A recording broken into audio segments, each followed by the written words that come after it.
এই গরমের মধ্যে যেখানে মানুষ এসির নিচেও শান্তি পাচ্ছে না, সেখানে 144 হার্টজ রিফ্রেশ রেট আর স্ন্যাপড্রাগন 8 Gen 1 দিয়ে গরম ধরাতে চলে আসছে আমার হাতের এই ডিভাইসটা, ZTE Exon 41 Ultra। আলট্রা নাম নিয়ে 30,000 টাকার মধ্যে একটা ফ্ল্যাগশিপ ভাইব নিয়ে ফোনটা চলে আসছে।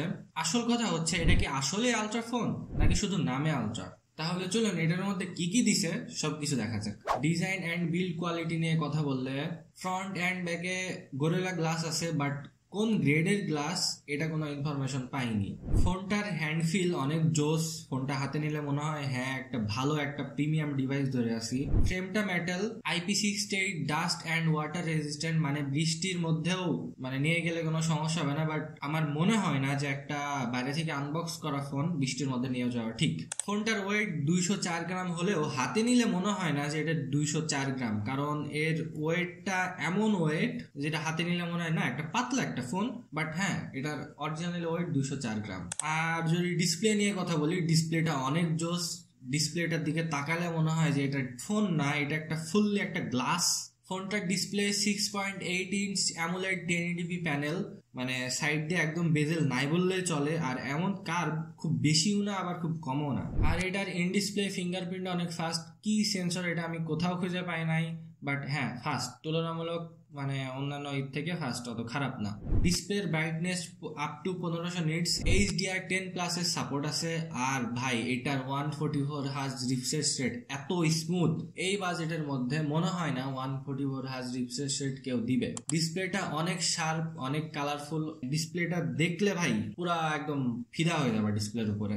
আর পারফরমেন্স নিয়ে যদি কথা বলি, এই ফোনটার মধ্যে স্ন্যাপড্রাগন 8 Gen 1 দেওয়া আছে, আর জিপিইউ হিসাবে আছে Adreno 730। আর আমার এই ডিভাইসটা 8GB 256GB, আর এটা র্যাম হচ্ছে LPDDR5, আর স্টোরেজ হচ্ছে UFS 3.1। আর আমরা যদি এটার বেঞ্চমার্ক দেখি, বেঞ্চমার্কে Antutu বেঞ্চমার্ক প্রায় 10 লাখের কাছাকাছি, একটু কম বেশি। আর যদি আমরা Geekbench দেখি তাহলে সিঙ্গেল করে 1590 আর মাল্টি করে প্রায় 3700++। এই ফোনটা ইউজ করে আমি যেটুকু বুঝলাম, এটা একটু গরম হয়, নর্মালি ফোনের থেকে একটু গরম হয়। এই যে ক্যামেরার এই জায়গাটা আছে না, এই জায়গাটা অনেক গরম হয়ে যায়। আর আমরা যদি গেমিং এর কথা বলি, গেমিং এ পাবজিতে হয় স্মুথ গ্রাফিক্স আর এক্সট্রিম FPS, ডেল্টা ফোর্সে স্মুথ গ্রাফিক্স আর এক্সট্রিম FPS পর্যন্ত আনলক আছে। আর কল অফ ডিউটিতে লো গ্রাফিক্স টু হচ্ছে আলট্রা FPS পর্যন্ত আনলক করা যায় এই ফোনটাতে। আর আমি যেটা বললাম, এই ফোনটা গেমিং এর সময় হিট হয়, তুলনামূলক একটু বেশি হিট হয়। আর আমি যখন হচ্ছে বেঞ্চমার্ক করি, সেখানে প্রায় 41 পর্যন্ত এই টেম্পারেচার চলে গেছিল, তো তুলনামূলক একটু বেশি হিট হয়। আর যদি আমরা ক্যামেরা নিয়ে কথা বলি, এটার প্রাইমারি ক্যামেরা আছে হচ্ছে 64 মেগাপিক্সেল সনি IMX787 সেন্সর। এটার অ্যাপাচার হচ্ছে f1.6, HDR এর সাপোর্ট আছে। ওয়াইড অ্যাঙ্গেলটা হচ্ছে 50 megapixel, aperture f1.3। Telephoto lens হচ্ছে 8 মেগাপিক্সেলের, অ্যাপাচার হচ্ছে 3.5। আর যদি প্রাইমারি ক্যামেরার কথা বলি, প্রাইমারি ক্যামেরার পিকচারগুলো অনেক কালারফুল, কালারগুলো অনেক বুস্ট করে দেয়। পিকচারের ডিটেলসও আছে, এমন না যে একদম খারাপ অবস্থা ক্যামেরা, অনেক ভালো ক্যামেরা। আর আমি যেটা বলবো, রেডি টু আপলোড টাইপের পিকচার, কারণ মানে যে কোনো লোকের নর্মাল লোকের একটু বুস্টেড কালার, একটু সুন্দর ফেস করে দিবে, এটাই ভালো লাগে নর্মাল লোকের। তো সেই দিক থেকে এই ক্যামেরাটার প্রাইমারি যে ক্যামেরা, সেটার হচ্ছে কালারটা এরকম। আর যদি আমরা পোর্ট্রেটের কথা বলি, পোর্ট্রেটের পিকচার কোয়ালিটি অনেক জোস, ব্লার লেভেলটা ফুল ক্যামেরা লেভেলের ব্লার। আর হচ্ছে কালারটাও খুব বুস্টেড, মানে খুব বেশি বুস্টেড না, বাট মোটামুটি সবার দেখলে ভালো লাগবে। এজ গুলাও ঠিকঠাক আছে, ফেসটা খুব বেশি ফর্সা করে দেয় না, প্রায় ন্যাচারালের মতোই রাখে। আর আমি যে সময় এই পিকচার গুলো তুলতেছিলাম, তখন মোটামুটি ফিরফির মানে হালকা পাতলা বৃষ্টি হতেছিল, যেগুলো আর কি সেটা পিকচারের মধ্যেও ধরে ফেলছে এরা। আর যদি নাইট মোডের কথা বলি, নাইট মোডের পিকচারের কালার গুলো অনেক সুন্দর, একটু প্রসেসর পরে মোটামুটি একটু মানে ইউজ করা যাবে এরকম লেভেলের পিকচার দিয়ে দেয়। এমন না যে খুব বেশি সাদা করে দিছে বা খুব বেশি কালো করে দিছে, এরকম না। মনে হয় যে এটা একটা ভালো একটা ফোন দিয়ে ছবিগুলো তোলা হয়েছে। Night mode is good, not bad. হ্যাঁ, ওয়াইড অ্যাঙ্গেলের পিকচার গুলো অনেক ওয়াইড তুলনামূলক অন্যান্য ফোনের থেকে। আর পিকচারের কালার গুলো অনেক ন্যাচারাল, মেন ক্যামেরার মতোই আছে। ডিটেল মোটামুটি আছে, খুব বেশি বলবো না, বাট আছে। মানে কালার টোন হিসাবে, এই বাজেট হিসাবে 30 থেকে 32 হাজার টাকার মধ্যে এর থেকে আমার মনে হয় না ভালো হচ্ছে ওয়াইড অ্যাঙ্গেল। মানে আছে হয়তো বা আছে, বাট নিউ ফোন হিসাবে এটা আর কি এরকমই পাওয়া যায়, এর থেকে আমার মনে হয় না ভালো হয়। টেলিফোটো লেন্সের যদি কথা বলি, টেলিফোটো লেন্সটা মোটামুটি ভালোই, অত খারাপ না। জুম করলে একটু ফাটে যায়। চাঁদের ছবি তোলার অপশন আছে, বাট আমি তুলি নাই, আমার মনে হয় না এটাতে তেমন ভালো তোলা হবে, এই কারণে আমি তুলি নাই। আর যদি আমরা ভিডিওর কথা বলি, এই ফোনটাতে ভাই 8K তে 30 FPS পর্যন্ত রেকর্ড করা যায়, 4K তে 30-60 দুইটাই করা যায়, 1080p তেও সেম 30-60 দুইটাই করা যায়। আচ্ছা, ভিডিও নিয়ে কথা বলার আগে আমি কিছু কথা বলতে চাই এই ফোনটা নিয়ে। আমার হাতে যে ফোনটা আছে এটা হচ্ছে পিওর চাইনিজ ডিভাইস। আর চাইনিজ ডিভাইসে কি হয়, এটাতে কোনোভাবেই প্লে স্টোর বা মানে গুগলের কোনো কিছু ইনস্টল করা যায় না। যদি আমি বাইরে থেকে ইনস্টলও করি, ওটা ওপেন করা যায় না, কোনো কাজই হয় না। সেই কারণে আমি কি করছি, এটা রুমটা চেঞ্জ করে ফেলছি। এই মডেলেরই সেম ভার্সনের প্রো একটা ফোন আছে, মানে Exon 41 প্রো, এটা যেহেতু আলট্রা প্রো আছে, তো আমি কি করছি, প্রো রুমটা এই আলট্রার মধ্যে দিয়ে দিছি। তো সেই জন্য কি হয়েছে, এটাতে গুগল সাপোর্টও চলে আসছে, আর শুধু আলটার জায়গাতে প্রো নামটা আসছে, তা বাদে সব সেম। চাইনিজ রুমের যে ফোনটা, মানে চাইনিজ রুমে যখন ছিল তখন এটাতে 8K সাপোর্ট ছিল না, আরো কিছু ফিচার ছিল, সেগুলো ছিল না। বাট আমি রুমটা চেঞ্জ করার পরে এই ফোনটাতে 8Kও হচ্ছে রেকর্ড করা যায়। আচ্ছা, আর এটা হচ্ছে 4K 60 FPS, মানে 60 FPS বা 30 FPS যেটা দেখতে পাচ্ছেন, এটা হচ্ছে আর কি, এটা হচ্ছে 4K এর কোয়ালিটি। এবার হচ্ছে 1080p 60 FPS বা 30 FPS যেটা প্লে হচ্ছে সেটা। এখন ওয়াইড অ্যাঙ্গেলে ভিডিও চলতেছে 4K তে 60 FPS, তো একটু এর ডাইনামিক রেঞ্জ কেমন, কালার কেমন, এটা একটু বুঝে নেন।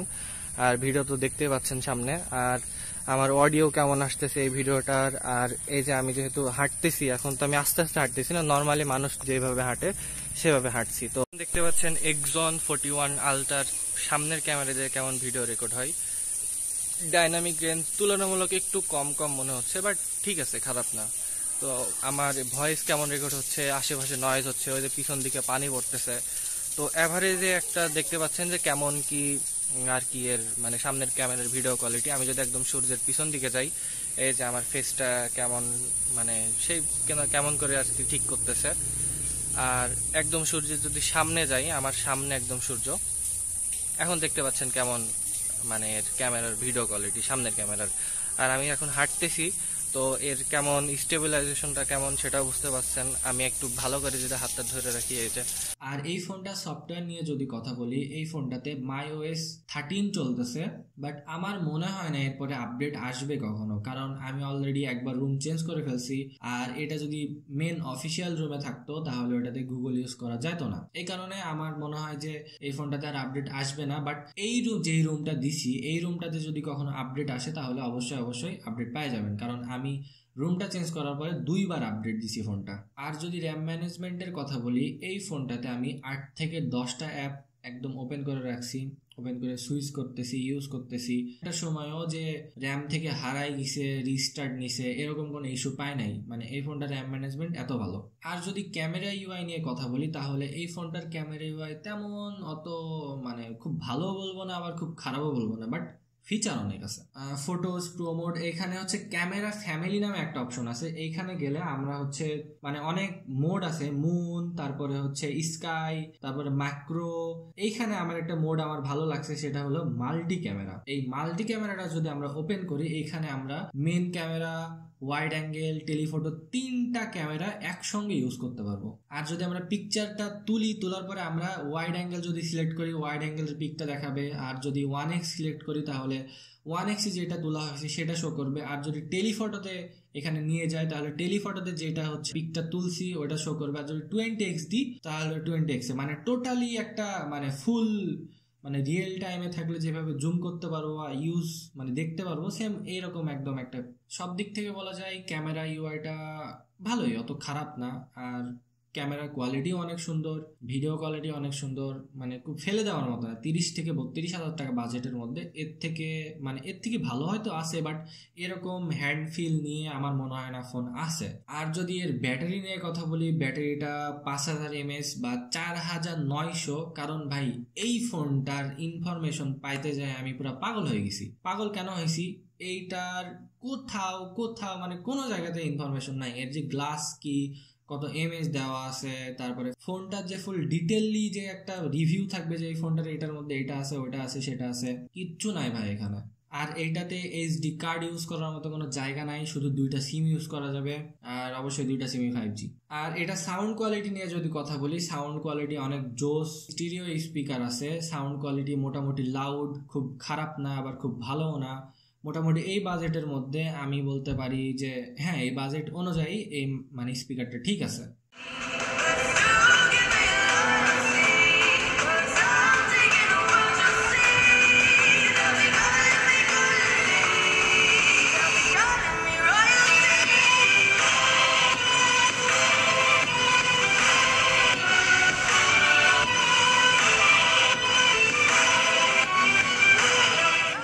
আর যদি এর ব্যাটারি নিয়ে কথা বলি, এটা আমি 144 হার্সে ইউজ করে পাইছি হচ্ছে 5 ঘন্টা মতো স্ক্রিন অন টাইম। যদি 120-তে ইউজ করেন বা 60-তে ইউজ করেন তখন আরো বেশি পাবেন, মোটামুটি 6, 6.5, 7ও হয়ে যেতে পারে, ইউজ কেসের উপর ডিপেন্ড করবে। তুলনামূলক একটু কম, কিন্তু অত কম না। আমি S23 আলট্রা ইউজ করি, এটাতে মোটামুটি ওই 6 ঘন্টা মতো স্ক্রিন অন টাইম দেয় 120 FPS ইউজ করলে।